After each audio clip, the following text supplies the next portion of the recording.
Oi pessoal, aqui é o grande mestre Luiz Paulo Suppi.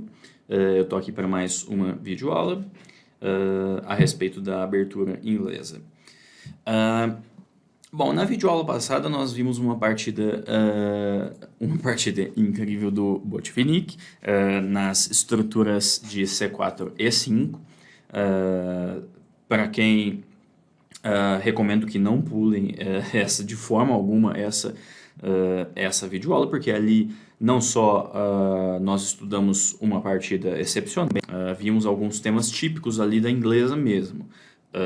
Então, algumas coisas que realmente, sem compreender onde a gente está tentando colocar as peças, e é isso que uma partida daquela traz, né? Uma orientação nesse sentido, de onde levar as peças, vai ficar muito difícil depois de entender a parte teórica. Mas nós não vimos nenhuma partida modelo na linha do C5, porque essa aqui a gente vai partir direto para a discussão de planos. Porque o que eu vou propor aqui é uma coisa relativamente recente. A gente já vai discutir o que significa recente, mas é uma ideia que vem sendo muito utilizada recentemente e que ainda não existem, não existe um modelo tão clássico igual aquela partida do Botvinnik, e de toda forma eu acredito que seja possível discutir planos diretamente aqui.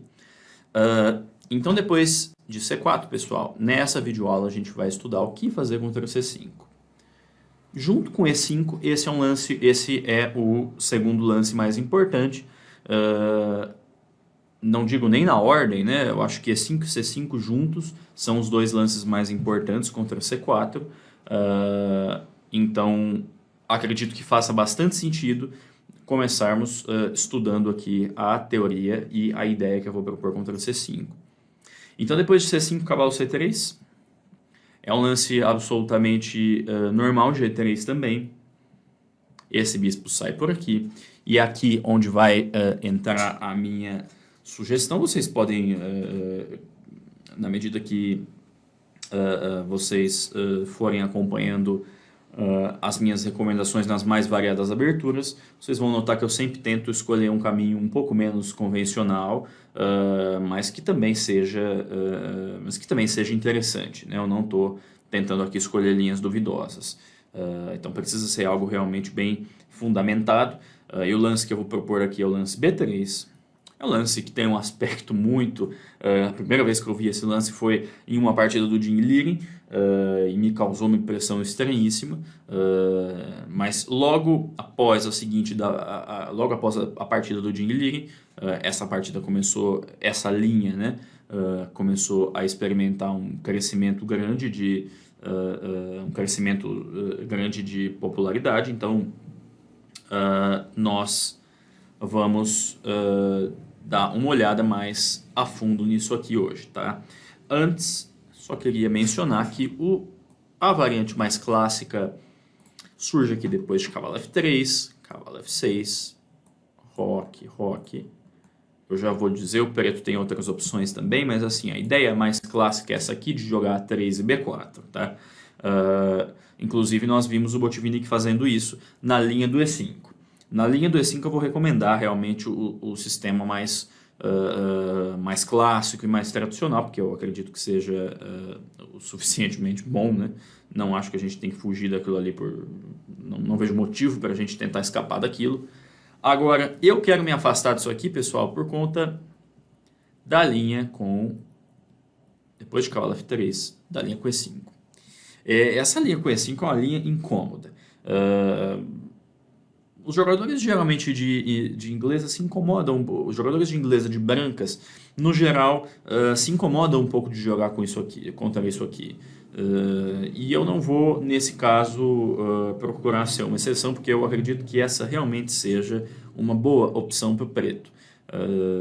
Então, assim, por conta exclusivamente desse E5, que é um lance que tem um aspecto um pouco estranho, porque enfraquece a casa de D5 e tudo, mas ao mesmo tempo esse E5 e esse peão de E5 e de C5 controlam muito espaço no centro. Eu vou colocar uma linha básica aqui para que vocês entendam o que o preto geralmente está tentando alcançar. Então, D3, D6. Então, geralmente, de uma maneira básica, o que ele está tentando fazer é roque, H6. Então, estou dizendo de maneira básica, porque claro que dependendo do que o branco fizer, ele tem que mudar um pouco os planos dele. Mas assim, a ideia básica da abertura seria organizar bispo E6 e D5, tá? Em algum momento. O H6, inclusive, que é um lance que parece que perde um tempo, serve justamente para acomodar, para não levar esse golpezinho aqui de cavalo G5, né? Que aí o bispo precisaria se mexer de novo, seria desconfortável. Então, H6 primeiro, A5 para barrar B4, e depois que eu fizer um lance qualquer, vai chegar o bispo aqui em E6, seguido de D5. Tá? E assim que esse D5 chega, sinceramente eu não acredito tanto na posição do preto, do branco mais. Então eu não poderia recomendar isso aqui para vocês. O branco tem formas de jogar de maneira mais incisiva ali atrás, usar ordens melhores para evitar esse D5, mas ainda assim eu prefiro recomendar uma alternativa aqui, que é o lance B3, que foi usado pelo Jim Liggins, né? Bom, a ideia do B3, pessoal, é jogar a inglesa de uma maneira mais dinâmica do que geralmente se faz. Esse seria um ponto. A gente não vai jogar com a típica expansão ali do flanco de dama mais. A gente vai jogar para fazer E3, em algum momento D4. E o bispo em B2, ele tá bom, às vezes ele está bem ali para apoiar o nosso D4. Tá?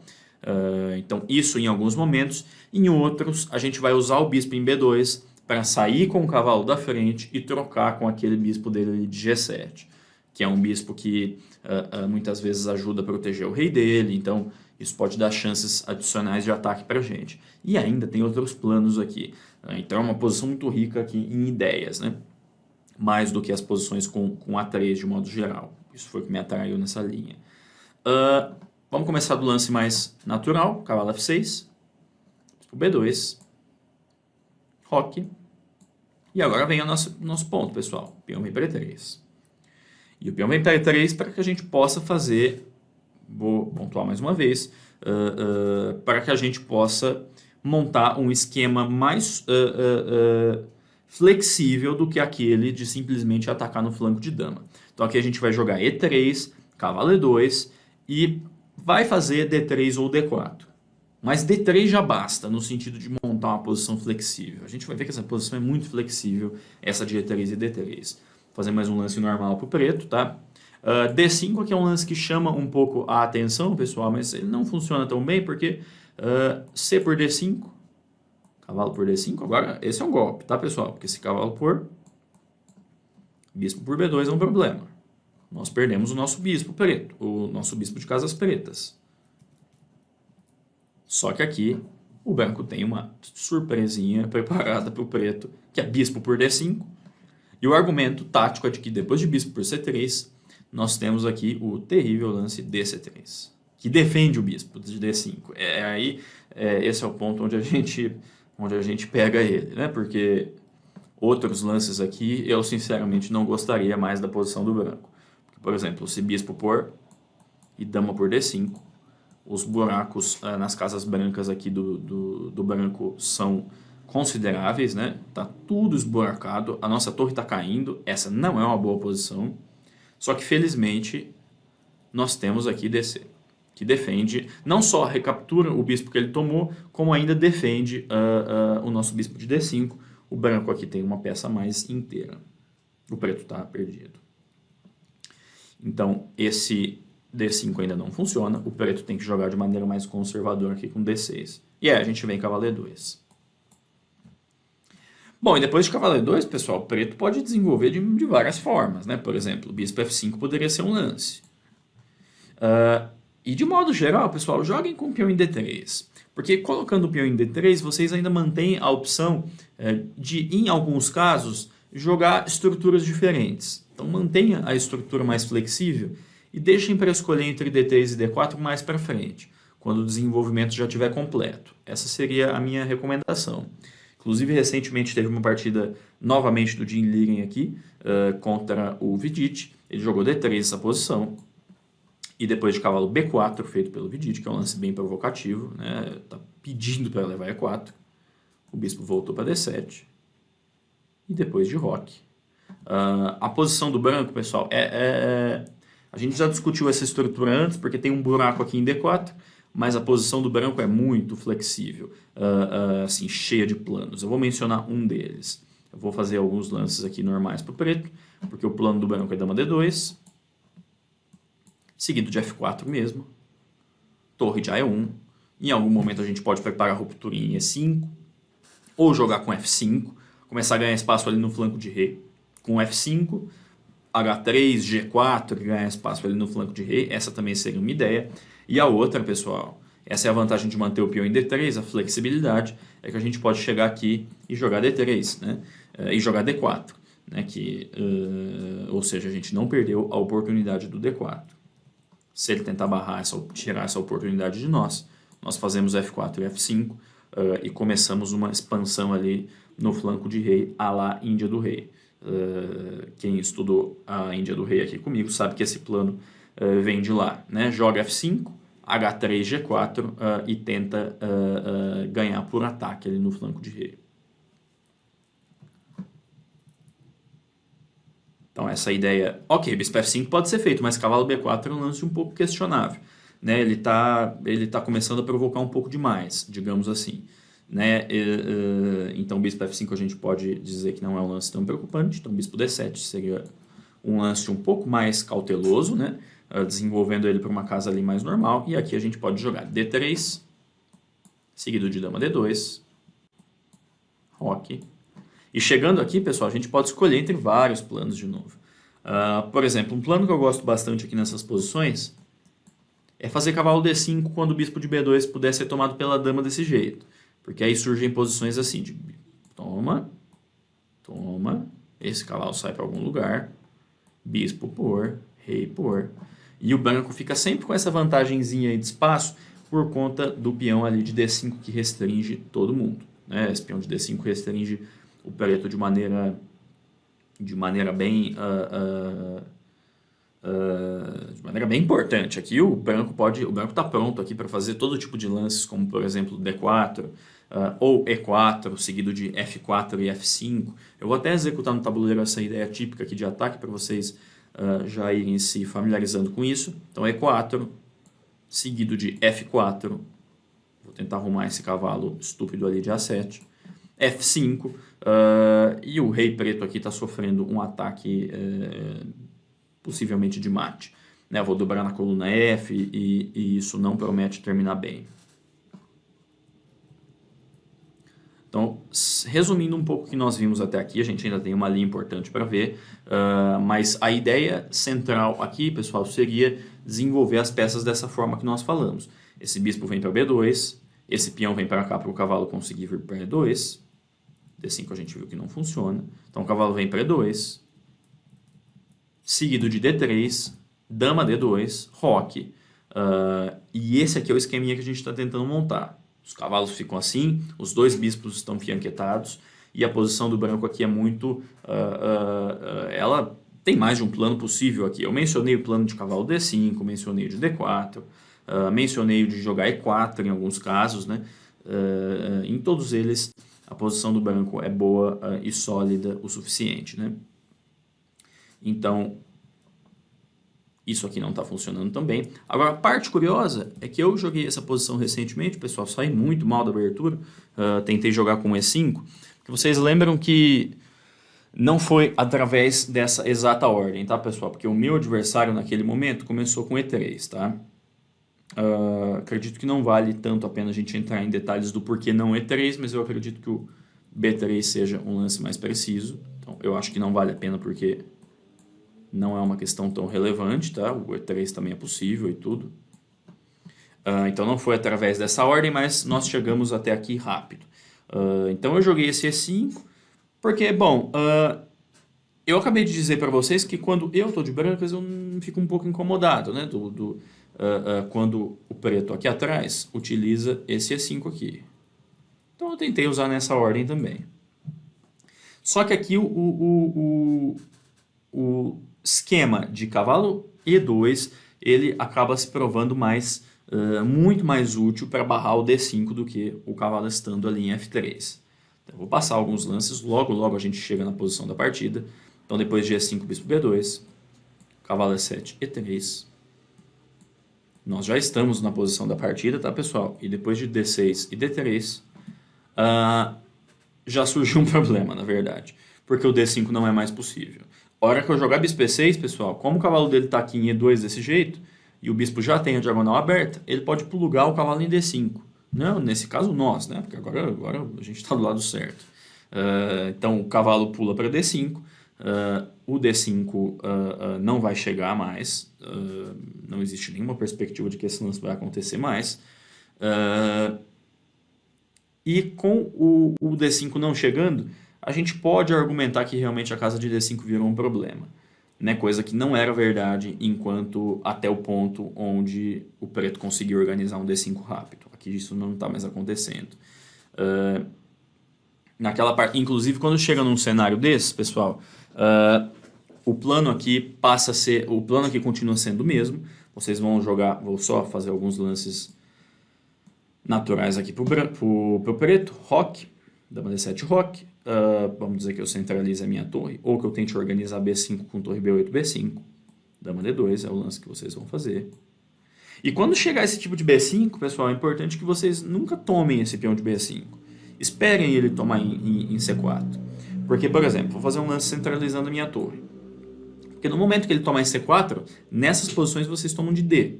Porque abre a coluna de D, que é onde ele tem uma vulnerabilidade ali em D6. Certo? Então, por exemplo, eu vou fazer mais um lance para ele neutro. A gente já pode até considerar trocar o cavalo, porque depois de cavalo por, a gente vai conseguir pressionar esse peão de D6 com essa coluna de D aberta. Então, guardem bem esse detalhe. Se chegar esse B5, a hora que chegar esse B5, não tomem nenhuma providência a respeito dele. Foi o que o meu adversário fez na partida. Centralizem as torres, com torre de FD1 e depois torre de AC1, ou o inverso, né, que foi o que eu tinha comentado anteriormente. Então, vou só passar mais um lance, torre C1. E aguardem até que ele decida tomar o peão de C4. Porque aí no momento que esse peão for capturado, vocês tomam de D e existe pressão na coluna D. Pode ficar dúvida, né? Mas aí se ele avança o peão para B4. Aí entra de novo o tema de organizarmos aqui o D4. Esse D4 é um tema constantemente. Inclusive na minha partida também foi um tema. Uma partida recente que aconteceu esse ano. Eu saí quase perdido da abertura. Depois eu consegui resolver os meus problemas e até conseguir ganhar o jogo, mas não depois de sofrer muito pesadamente aqui de pretas, né? Porque eu estava defendendo o caso das pretas aqui, infelizmente. Então essa é a nossa sutileza aqui, pessoal, para evitar a linha do E5, tá? Então, joguem B3, bispo B2. Eu vou mencionar só mais um último detalhe, né? Para que fique claro aqui que taticamente tudo funciona. Mas joguem B3, bispo B2 e aquele esqueminha ali do cavalo E2, B3, bispo B2, D3 e dama D2 é um esquema muito flexível em planos. Agora eu queria comentar uma coisa, porque no começo da aula eu mencionei que esse plano era um plano recente, né, que ganhou popularidade depois que o Ding Liren utilizou. E depois pesquisando na base eu encontrei várias partidas do Smyslov usando essa ideia, né, e eu estou falando de partidas de 50, 60 anos atrás, confirmando a tese de que o novo é o velho que foi esquecido, né? Provavelmente o Ding Liren deve ter esbarrado com uma dessas partidas do Smyslov e decidiu dar uma chance para isso na partida dele. Mas claro, essas partidas não eram conhecidas por outras pessoas, então imediatamente isso aqui virou a ideia do Ding Liren. Mas na verdade ele simplesmente fez uma recuperação aí de algo que foi esquecido, né, com o passar do tempo. Agora, concluindo aqui a nossa recomendação B3, esse é o lance que eu estava me referindo. É importante tentar entender se o preto não pode usar esse tema tático aqui, pessoal, com a ideia de que depois de peão por, eu não posso tomar de cavalo, porque está caindo o meu bispo lá embaixo, né? Então, isso realmente eu não posso fazer. E se eu tomar de bispo em D5, está caindo em C3 e depois D5, né? Então, se bispo por, tem um bispo por C3 aqui. Mas é muito importante, assim que a posição surgiu aqui no tabuleiro, vocês já devem ter, em primeiro lugar, visualizado, né, formas de escapar com algum lance intermediário. E em segundo, talvez, inclusive, vocês tenham reconhecido aqui o padrão passado, né? Porque aqui D por C3 defende de uma hora para outra o bispo de D5, e o preto aqui tem um bispo inteiro a menos.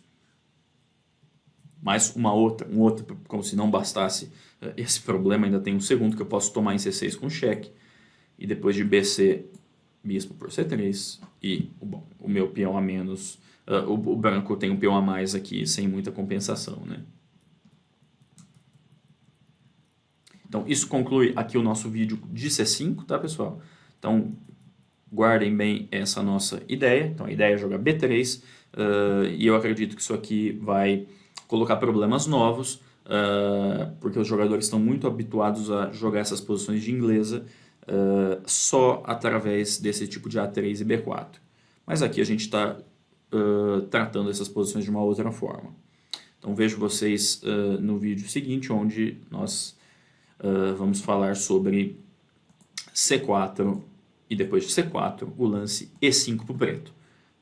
O preto tem opções importantes aqui, na verdade, sobretudo duas opções importantes, e a gente vai focar bastante nelas, claro que sempre fazendo referência também à partida do Botvinnik-Portici, né, porque muita coisa a gente já viu ali naquela partida. Então vejo vocês lá.